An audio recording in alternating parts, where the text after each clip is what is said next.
We're a super Christmas tradition. This is great to have you in. All right. It's great. All right. Yeah. My check's in the mail, right? Recognizable voice. It is. It's so funny. I mean, you sound exactly like the song. There's no difference. It's just, that's what's awesome about it.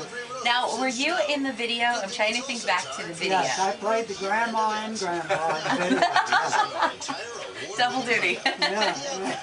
Well, considering you got run over, I guess you needed another part to play down the road, Yeah. right? That's right. Yeah. That's cool. All right, good. 7:14 on the KGO Morning News. Jennifer Jones there, John Bristow here at Baxter Way for another day of vacay, and I want you to just hear a voice. Dr. Elmo, say something. Good morning, John and Jennifer. I mean, I didn't even have to say Dr. Elmo. No, You know I that know who voice, that right? is. I mean, the man who brought us, of course, the fractured, sort of irreverent Christmas song, Grandma Got Run Over by a Reindeer, which has become a classic, is here in studio, and he's got a new song that we'll hear in just a second. But Dr. Elmo, it's a pleasure to have you here in the studio with us. It's my pleasure to be here with you all. And of course, you set the bar pretty high with Grandma Got Run Over by a Reindeer. I mean, that's been It's a Christmas classic. It's a classic, yeah. Whether people like it or not, I don't know.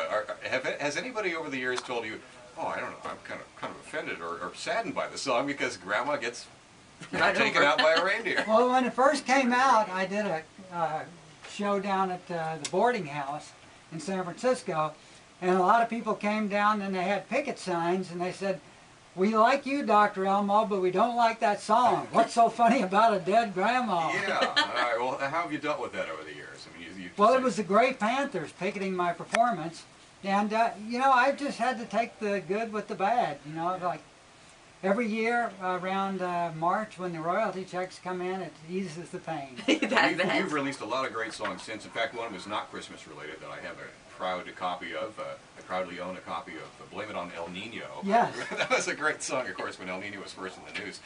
You've been very topical with your stuff, but the holidays is what most people associate with Dr. Elmo. And there are other songs that you've recorded. And give us a little taste of some of those. Here's one I'd like to aim at Jennifer. Go. Make her look like a model from Vanity Fair, with a figure that makes a man kneel down in prayer. She'll be wild for my wide body and thinning hair. Santa, send me a wife for Christmas. I love it. That's the title. That's definitely a wife for Christmas. Thank you. How about, let's see, Grandma's Killer Fruitcake? It was harder than the head of Uncle Bucky, heavy as a sermon, a preacher lucky. One's enough to give the whole state of Kentucky a great big belly ache. It was denser than a drove of barnyard turkeys, tougher than a truckload of all beef jerky, drier than a drought in Albuquerque. Grandma's Killer Fruit Cake. I love it. How do you come up with these? I co-write all my songs with Rita Abrams. She's a very famous writer that lives over in Mill Valley, and she wrote the hit Mill Valley. So we get together and brainstorm and write some of these songs. That's And awesome. Grandma plays a big role in all these things, like Don't Make Me Play That Grandma Song Again. Oh yes, That's I wrote your this. cue. There was a disc jockey who played the song 27 times in a row and he got fired, so I wrote this song for him. Oh no, don't make me play that grandma song again.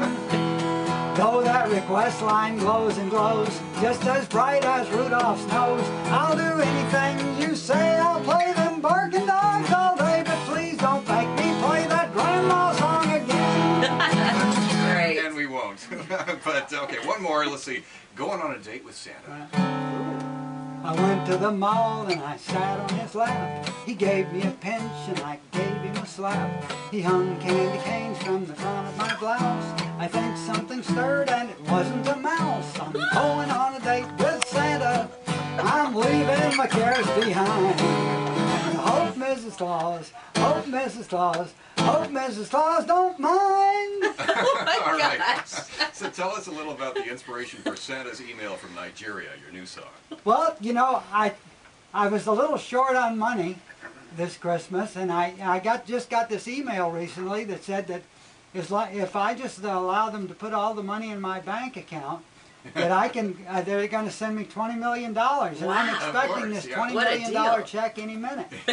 So we wrote a song about it in anticipating of getting the check. All right, well, we're going to hear that song in just a second, but we want to thank you very much for coming by. And where can people see you? And did you make live appearances? Or Thank you for asking. Yes, I'm going to be at the Larkspur Cafe Theater. That's a great venue. Yes. This December 22nd and 23rd. That's up in the North Bay, and hope you guys will come by and take a look. That's a wonderful rustic venue. I mean, you got the wooden beam ceilings and all that going on there. It's a great, very warm venue, and I'm sure people will just flock to see Dr. Elmo there. All right. It is really great to meet you, truly. Well, it was my pleasure Thanks to be for on coming with in. you all. All right, thanks, Dr. Elmo. And let's take a listen now to the new one from Dr. Elmo, Santa's email from Nigeria.